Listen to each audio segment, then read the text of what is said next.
morning. Good morning. Morning, ma'am. Sorry, today also we will revise one more topic, that is circular flow of income in 2 and 3 sector economy. So let's begin our revision. I am sharing screen. Please see, are you able to see my screen or not? Are you able to see my screen? Yes, ma'am.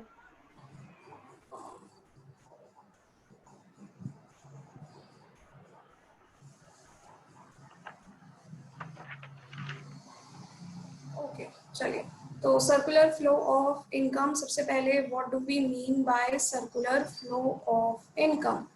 तो circular flow of income मतलब when income and expenditure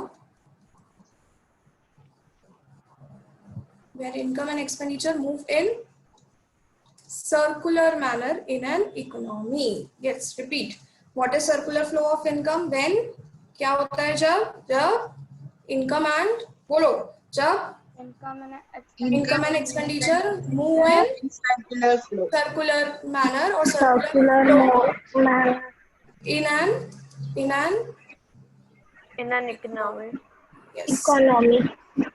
तो is it clear? जब economy में income और expenditure circular motion, circular flow में move करते हैं तो उसे हम कहते हैं circular flow of income. When we come to sectors of economy, अगर हम सेक्टर्स ऑफ इकोनॉमी की बात करें तो the first sector of economy is household sector. Household sector is the owner of land, labor, Capital. Capital and entrepreneurship. Entrepreneur. Yes, land will earn rent, labor will get wages Wages, salaries, capital will get interest, and entrepreneur will get profit. Is it clear? समझ में आया? तो sectors of economy की जब हम बात करते हैं तो there are 4 sectors. Household sector, household sector is the first one. तो उसमें there are 4 parts: land, labour, capital, entrepreneurship. तो what is household sector? Household sector is the owner of factors of production. ये क्या कहलाते हैं? Factors of production. Is it clear? Understood? So the second, these household sector provide following things to production sector. So the second sector is production. Yes, production sector. Production sector is the what? Includes what? Factories, production houses. Yes, where what is done? Production of goods and services takes place. The production sector includes factories and production houses where different goods and services are produced. Is it clear? अब production sector किसकी मदद से? Household sector की मदद से goods and services बनाता है. Next, the third sector is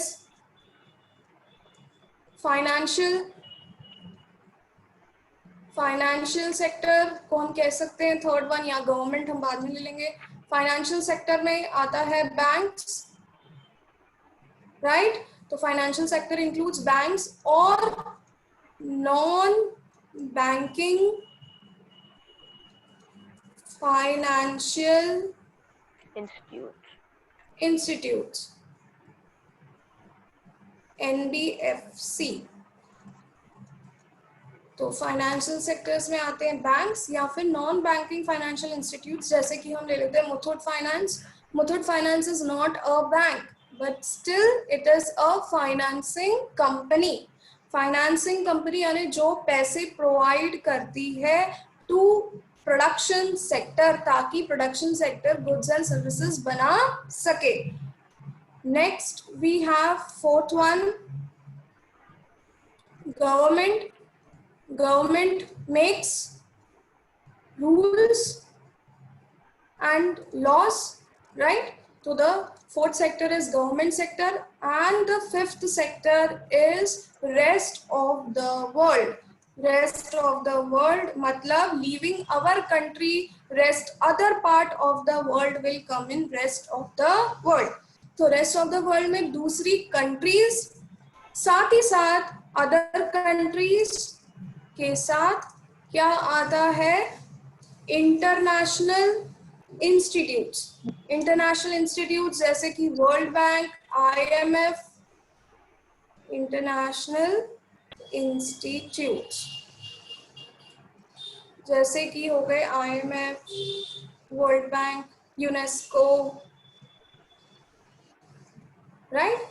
So these are the 5 sectors of economy. First one was, come on, repeat, फटाफट repeat कीजिए. First one was household sector, everyone, come on, otherwise you will Household see. sectors. Yes, household sector. Household sector is the owner of factors of production, factors of production. Next, second sector आता है कौन सा? production sector, Production sector. Production sector means factories and production houses. production houses. Yes, जहाँ पे goods and services बनते हैं. Financial sector means जो Banking banks and- और non-banking financial institutes. And the last one is government. Government is क्या? Fourth one is government. Government makes rules and laws of the country. And the fifth one is rest of the world. Rest of the world में other countries as well as other international institutes. Done? Is it clear to everyone? Yes or no? तो बोल दो. Is it clear to Yes. everyone? Everyone. Yes. Sorry, the next topic here is circular flow of income in two-sector economy. So two-sector economy या फिर हम इसे बोलते हैं basic model. The two-sector economy comprises of households Production. and production sector.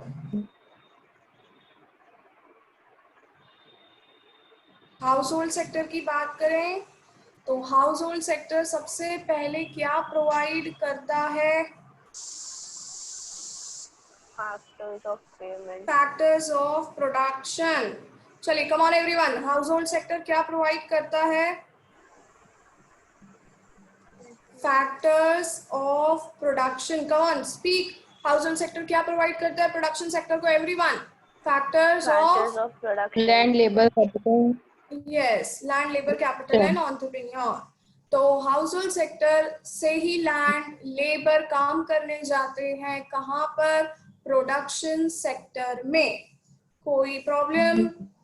Production sector इस काम के बदले में देता है factor payment, payment. Factor payment यानी फैक्टर्स ऑफ प्रोडक्शन को क्या मिलता है? लैंड को मिलता है रेंट, लेबर को मिलता है वेजेस, कैपिटल को मिलता है इंटरेस्ट और एंटरप्रेन्योर को मिलता है profit. So what is factor payment? Factor payment is the payment in exchange of factors of production. Factor services यानी फैक्टर्स ऑफ प्रोडक्शन की सर्विसेज कौन लेता है? प्रोडक्शन सेक्टर लेता है. और इसके अगेंस्ट में क्या दिया जाता है? इसके अगेंस्ट में जो पेमेंट किया है उसे हम कहेंगे हाउसहोल्ड सेक्टर को मिलने वाली पेमेंट इज फैक्टर पेमेंट. यानी इनकम जनरेट कौन से पॉइंट से हुई? इनकम जनरेट कौन से पॉइंट से हुई? Come on tell. किसने सबसे पहले इनकम जनरेट करके बांटी? Production sector. प्रोडक्शन सेक्टर ने. What is the original point or what is the origination of income in the economy?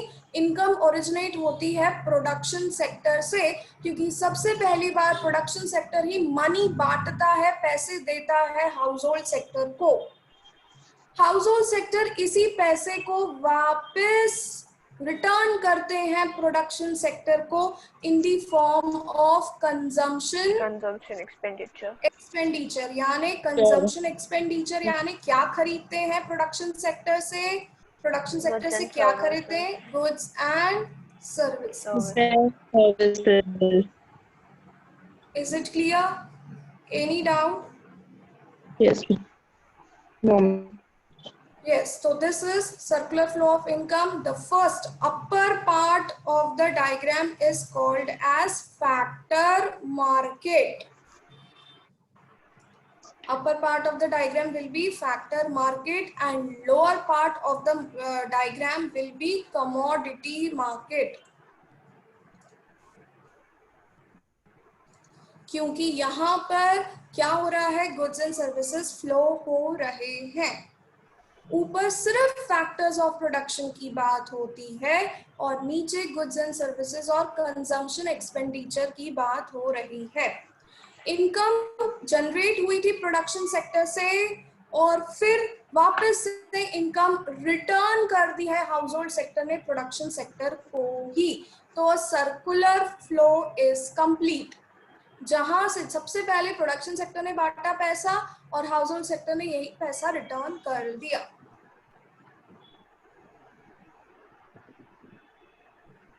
अब यहाँ पर दो कंसेप्ट्स निकल कर आते हैं, real flow and money flow.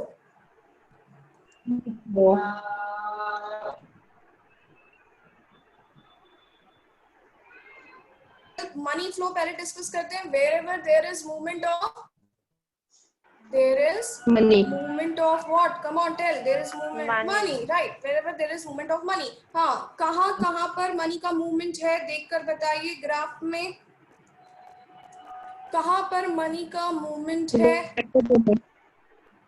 सबसे पहले तो Factor payment. Factor payment and consumption expenditure. Consumption expenditure is this, right? Consumption expenditure and factor payment, ये दो हो गए हमारे money flow। तो wherever there is flow of money, it will be money flow, and wherever there is flow of goods and services or something else other than money, wherever there is flow of goods and services या फिर factors of production, it will be called as real flow. Real flow. कोई doubt? चलिए next चीज जो आती है वो है बैंकिंग सेक्टर का रोल भी हम समझ लेते हैं। अब हाउस होल्ड सेक्टर को प्रोडक्शन सेक्टर ने दी थी इनकम। इस इनकम को हाउस होल्ड सेक्टर के पास चॉइस है कि वो कंजम्पशन एक्सपेंडिचर खर्च कर दें या फिर वो बैंक्स में क्या कर दें, सेव कर दें। Save. Invest. यही पैसा जो बैंक्स में सेव हुआ है वो रिटर्न हो गया है किसको, that is again return to production sector in the form of investment. Investment. Is it clear? Is it clear? तो पैसा फिर से जो हाउस होल्ड सेक्टर को मिला प्रोडक्शन सेक्टर ने दिया, हाउस होल्ड सेक्टर ने उनको बैंक में डाला, बैंक ने उसे क्या कर दिया, वापस से प्रोडक्शन सेक्टर को रिटर्न कर दिया इन the form of investment. Any doubt? No. तो याद हो गया, रिकॉल हो गया सबको। अब बात करते हैं equilibrium in two sector economy. How equilibrium is attained in two sector economy? Equilibrium when two opposite forces are equal. तो यहाँ पर हमारे two opposite forces हैं income Expenditure. एक्सपेंडिचर। इनकम जो हाउस होल्ड्स को मिलती है या तो वो उसका कंजम्पशन एक्सपेंडिचर करते हैं यानी अपने ऊपर खर्च करते हैं या फिर उसे बैंक्स में क्या कर देते हैं, सेव करते हैं। एक्सपेंडिचर की अगर हम बात करें तो खर्चे दो तरह के होते हैं सेम। कंजम्पशन एक्सपेंडिचर अपने खाने पीने ओढ़ने पर किया हुआ खर्चा इज कंजम्पशन एक्सपेंडिचर, या फिर हम कभी कभी पैसा खर्च करते हैं फॉर इन्वेस्टमेंट्स यानी इन्वेस्टमेंट बैंक में, गोल्ड, तो this is what investment, shares में इन्वेस्ट किया, तो this is also type of expenditure but investment expenditure. तो जब इक्विलिब्रियम की बात होगी तो C plus S will be equal to C plus I. C से C cancel, तो savings in economy will become equal to investment. Any doubt till here?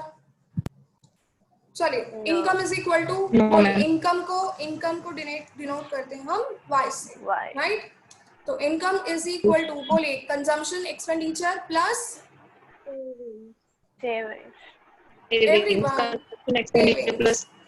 Savings, very good. और expenditure की बात करें तो expenditure is equal to consumption expenditure plus investment expenditure plus investment.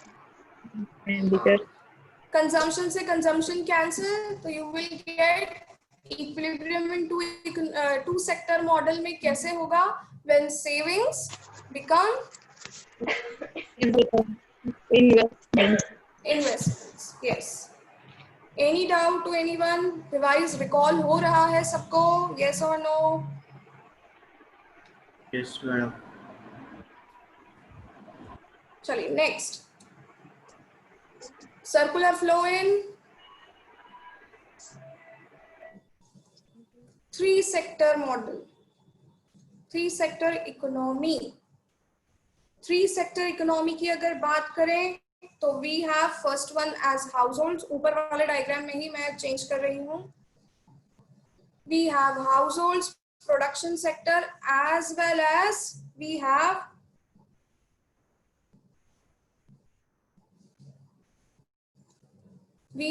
government sector.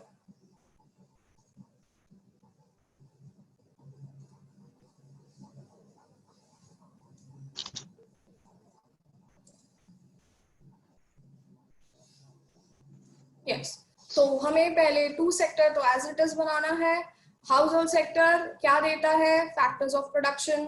Factors of production के बदले में उन्हें मिलता है पैसा, जिसे हम कहते हैं factor payments. Yes, house hold sector यही पैसा, यही इनकम क्या कर देता है? अरे come on, everyone is there in the meeting, still you people are not speaking. Household consumption expenditure कर देता है, और प्रोडक्शन सेक्टर उसे क्या देता है?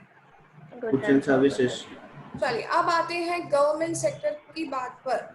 House hold sector government sector को पे करता है taxes. Now tax is what? Tax is a compulsory payment. Tax pay करता है गवर्नमेंट सेक्टर को। Tax is a compulsory payment which everyone has to पे।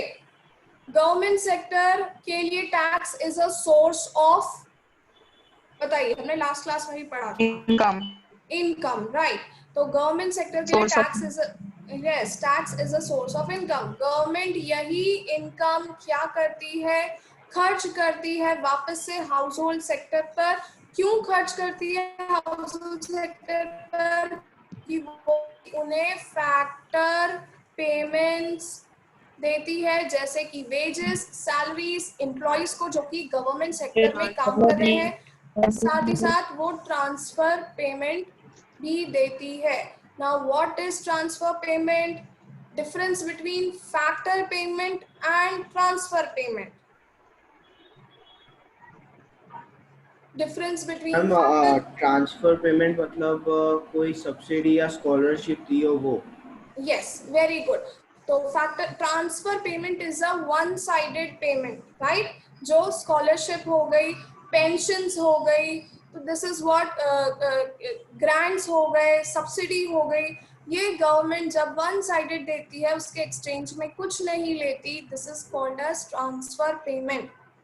But factor payment is bilateral, दोनों तरफ से, सर्विसेज ली हैं हाउस होल्ड सेक्टर की, और उन सर्विसेज के बदले में जो रेम्यूनरेशन दिया गया है वो है फैक्टर पेमेंट। तो ट्रांसफर पेमेंट में आपने कोई सर्विस नहीं ली, आप अपने मन से दान धर्म कर रहे हो। फैक्टर पेमेंट में it is you have taken the services of factors of production and in exchange of that you are making payment. Clear? तो हम सिर्फ गवर्नमेंट और हाउस होल्ड सेक्टर की बात करें तो हाउस होल्ड सेक्टर सबसे पहले देता है टैक्सेस गवर्नमेंट सेक्टर को, and in exchange of that government sector क्या रिटर्न करता है? फैक्टर पेमेंट या फिर ट्रांसफर पेमेंट। ठीक है, factor payment in the form of wages salaries. क्यों? क्योंकि हाउस होल्ड सेक्टर में लोग, हाउस होल्ड सेक्टर के लोग गवर्नमेंट सेक्टर में काम करते हैं। चलिए अब बात करते हैं गवर्नमेंट सेक्टर और प्रोडक्शन सेक्टर की। तो अगेन प्रोडक्शन सेक्टर भी गवर्नमेंट सेक्टर को क्या पे करता है? टैक्सेस। बदले में गवर्नमेंट सेक्टर क्या करता है? Expenditure, consumption expenditure on goods, services and subsidies. Once again, is it clear सबको? गवर्नमेंट सेक्टर को, प्रोडक्शन सेक्टर सबसे पहले गवर्नमेंट सेक्टर को देगा टैक्स, गवर्नमेंट सेक्टर इसी टैक्स को, इनकम को खर्च करेगी for buy purchasing goods services from production sector, and also it will give subsidies to production sector. Understood? कोई डाउट? चलिए तो अब इसका इक्विलिब्रियम देख लेते हैं। इक्विलिब्रियम देखने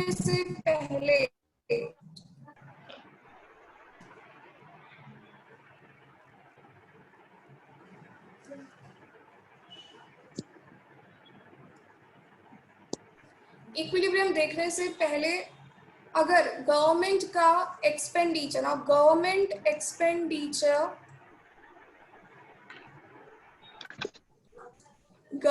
एक्सपेंडिचर जिसे हम डिनोट करेंगे जी से, is greater than taxes. Taxes government की होती है क्या? इनकम। Is it clear? अगर गवर्नमेंट ज्यादा खर्चा कर रही है और उसे इनकम, गवर्नमेंट की इनकम कम है, वापस से फर्स्ट केस, जब गवर्नमेंट अपने पिटारे में से खर्चा ज्यादा कर रही है और अभी इनकम उसे कम हो रही है, तो this is called as which type of budget? This is deficit budget of government, right? This is deficit budget of government. Done? This is also the expansionist policy. Why expansionist policy?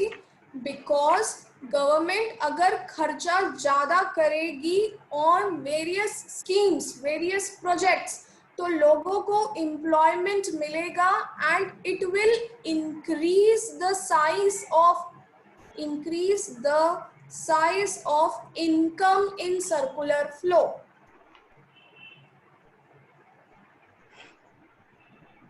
Is it clear? तो what is expansionist policy? जब government की का expenditure ज्यादा है और tax कम है, tax यानी income कम है, तो this is deficit budget. This is again expansionist policy, and ये सर्कुलर फ्लो ऑफ इनकम में इनकम के फ्लो को इंक्रीज करती है।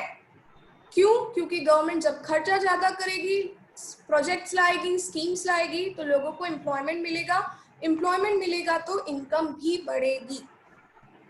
Second case is, any doubt till here? No, ma'am. बाकी सारे बच्चे को, बाकी किसी बच्चे को? मैम ये आपने क्या लिखा है? Increase the size of income in circular flow. Okay.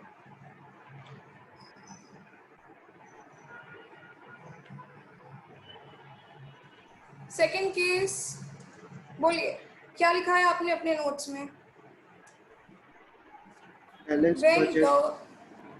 हाँ, balance budget. When government expenditure यानी G is equal to government income, government की इनकम होती है टैक्स, तो दिस इज बैलेंस्ड बजट और इसको भी हम एक्सपेंशनिस्ट पॉलिसी में ही गिनते हैं।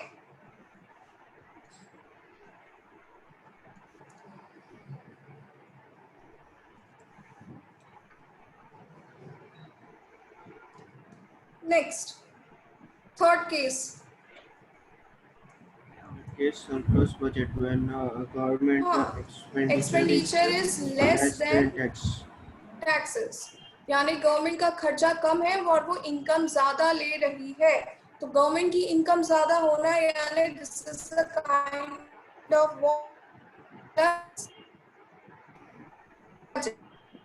This is constructionist policy. This is constructionist policy. What is constructionist policy? Government लोगों से पैसा इकट्ठा कर रही है अपने पिटारे में and it is not ready to spend. अब गवर्नमेंट खर्चा नहीं करेगी तो it will decrease the flow of income in circular flow.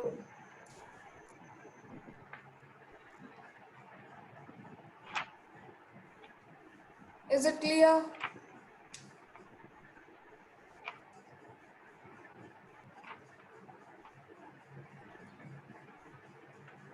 Now let's see what equilibrium.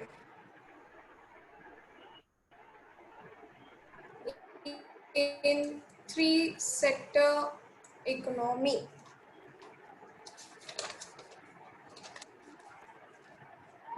Yes. Again, leakages and injections हम discuss. Equilibrium in three sector economy. Income is equal to expenditure. तो income को या तो हम consumption expenditure करते हैं, या तो उसको खर्चा करते हैं अपने खाने पीने रहने पर, या फिर उसे सेव करते हैं, या फिर जो इनकम हमें हुई है उससे हम क्या भरते हैं? टैक्सेस। तो C plus S plus T is equal to expenditure को या तो अगेन हम खर्चा करते हैं, इट मीन्स या तो हम अपने रहने खाने पीने पे खर्चा करते हैं, या तो हम इन्वेस्टमेंट्स पर खर्चा करते हैं, या तो गवर्नमेंट भी खर्चा करती है। तो गवर्नमेंट एक्सपेंडिचर को डिनोट किया G से। तो C से C cancel, savings plus taxes is equal to investments plus government expenditure. Done.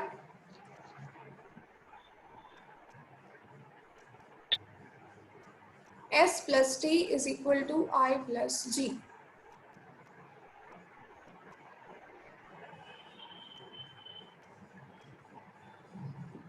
Next topic, leakages and injections.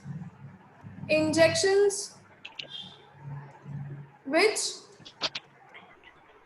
increase the Circular flow of increase the income in circular flow. Or withdrawal which take away money from circular flow. तो injections जो कि क्या होते हैं, जो circular flow में पैसे को बढ़ाते हैं, वो इंजेक्शंस, और विड्रॉवल्स जो सर्कुलर फ्लो से पैसे को बाहर ले जाते हैं, that is called as withdrawals. तो विड्रॉल में सर्कुलर फ्लो से जो बाहर जा रहा है दैट इज सेविंग्स। जरूरी नहीं है, हमने तो हमारे मॉडल में डिस्कस किया कि बैंक में सेव कर रहे हैं, पर it is not always so. Many times we do not save in bank और अपने पास रख लेते हैं पैसे। तो सेविंग्स, इससे क्या हुआ, पैसा फ्लो से बाहर निकल गया, तो this is withdrawal. Next, tax is also withdrawal, taxes is also withdrawal. हम गवर्नमेंट को टैक्सेस भर रहे हैं और गवर्नमेंट खर्चा नहीं कर रही, तो पैसा टैक्स के फॉर्म में हमारे यहाँ से गवर्नमेंट तक तो चला गया, पर गवर्नमेंट से फिर इकोनॉमी में सर्कुलेट नहीं हुआ, तो टैक्सेस को भी विड्रॉवल कहते हैं।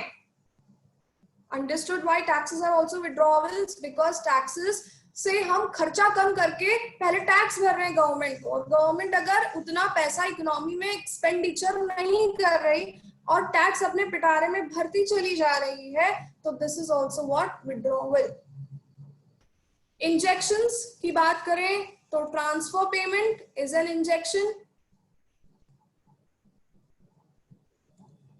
ट्रांसफर पेमेंट यानी गवर्नमेंट सब्सिडी बांट रही है, स्कॉलरशिप बांट रही है, तो लोगों के पास इनकम इससे क्या हो रही है? लोगों के पास इनकम इससे, बोलिए, इंक्रीज हो रही है, इंक्रीज हो रही है, इंक्रीज हो रही है। Also government expenditure is a form of injections, कि गवर्नमेंट खर्चा करती है तो लोगों को एम्प्लॉयमेंट मिलता है, पैसा आता है। तो इंजेक्शंस के दो एग्जाम्पल हो गए, transfer payment and government expenditure, और विड्रॉल के दो हो गए, सेविंग्स और टैक्सेस। चलिए तो इंपॉर्टेंट एमसीक्यूज डिस्कस कर लेते हैं। इन टू सेक्टर मॉडल में equilibrium is attend when dash, Savings is equal to investment, yes. Or in three sector model, equilibrium is attained when savings plus taxes. Investments is equal. Savings plus taxes. Taxes is equal to investment plus a government expenditure. Right. तो इसमें तो एक MCQ आएगा ही सही। Done. Then tax is withdrawal or leakage. मैंने बोला tax is withdrawal. Is it true or false?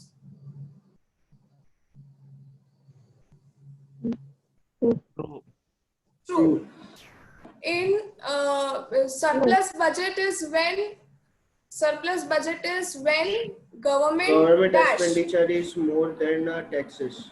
No, surplus government expenditure is Less than taxes. less than taxes. Yes.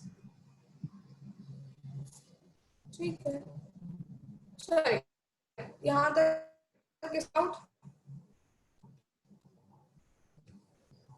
I hope revise हो गया है topic.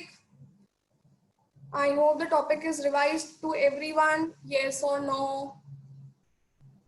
Yes, ma'am. Yes, ma'am. Okay. अब जब exam आएगी तो मैं रिवीजन नहीं करवाऊंगी, फिर we will be just having that MCQ pamphlet और वही सॉल्व करेंगे, फिर don't expect कि रिवीजन कराए, because I feel मैंने वापस से ही सारा टॉपिक पढ़ा रही हूँ।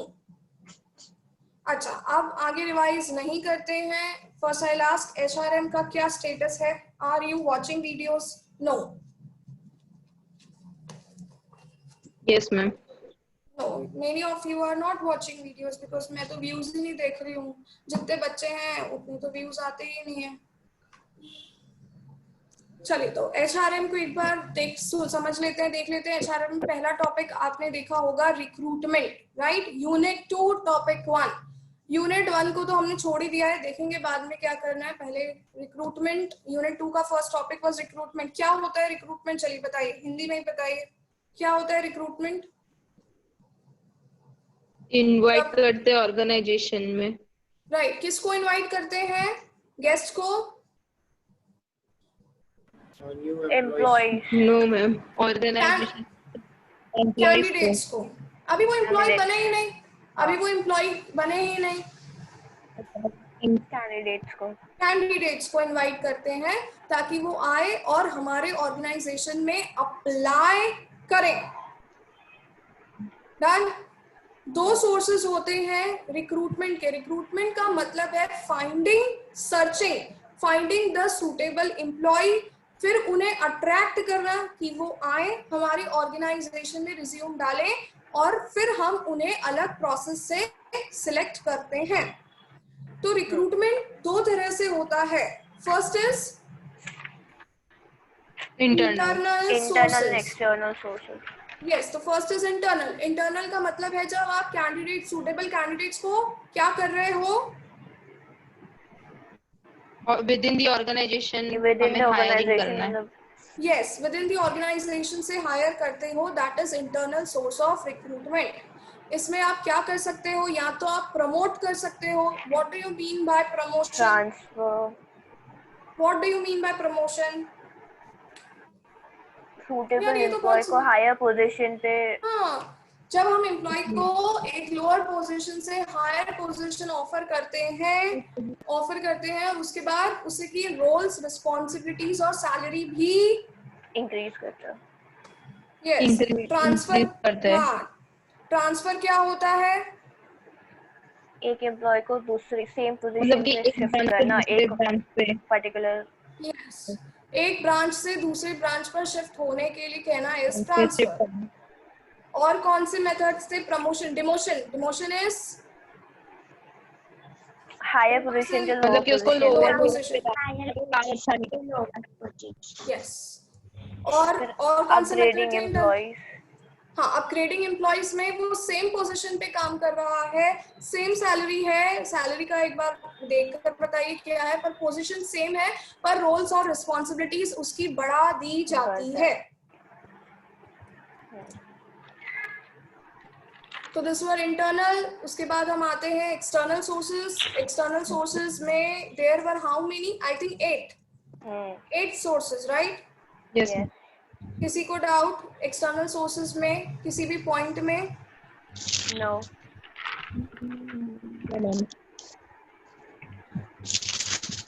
श्योर डिस्कस करना चाहिए? करूं मैं डिस्कस सारे पॉइंट्स? नहीं. जरूरत नहीं है? No ma'am. No ma'am. ठीक है. और फिर नेक्स्ट वीडियो जो आपने देखा था, methods of external source of recruitment, right? 8 जो थे वो है types of external sources.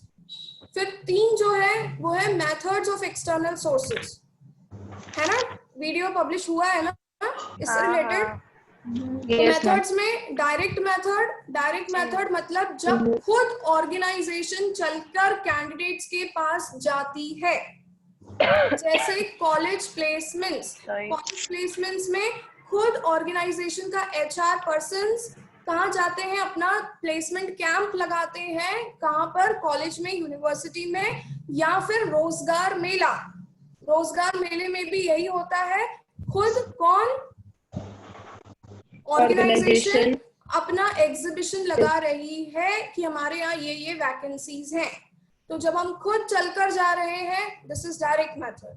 Indirect method में हम सिर्फ एडवर्टाइजमेंट पब्लिश करते हैं, वैकेंसी वैकेंसी वैकेंसी. जिसको लगेगा कि यार ये मेरे लिए सूटेबल जॉब है, वो खुद चलकर ऑर्गेनाइजेशन में आएगा. ठीक है? इनडायरेक्ट मेथड क्लियर है? एंड थर्ड पार्टी मेथड यानी ऑर्गेनाइजेशन में वैकेंसी है, ऑर्गेनाइजेशन डेटा, कैंडिडेट्स के डेटा के लिए किसको कांटेक्ट कर रही है? थर्ड पार्टी को कांटेक्ट कर रही है. थर्ड पार्टी में कौन होता है? Naukri.com, government employment exchange. समझ में आया?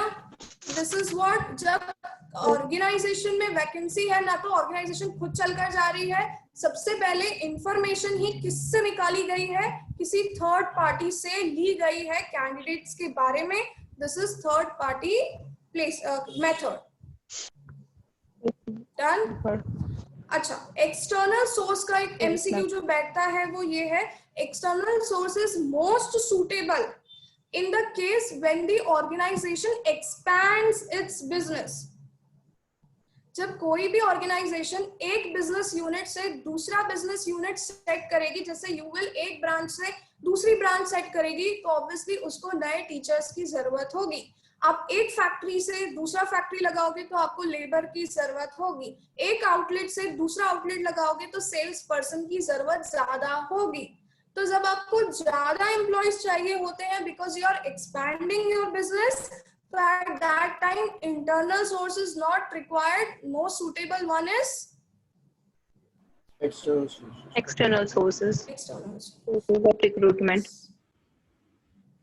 डन, क्लियर, यहां तक अभी आया है। उसके बाद था सिलेक्शन। सिलेक्शन भी टॉपिक मैंने इंक्लूड किया था। What is selection, what is the difference between recruitment and selection. अच्छा, सिलेक्शन होता क्या है, जितने भी लोगों ने जो अप्लाई कैंडिडेट्स ने किया अप्लाई की, उनको मैग्नीफाइंग ग्लास हाँ, लेकर सिलेक्ट करना, यानी उसमें से बेस्ट को सिलेक्ट करना।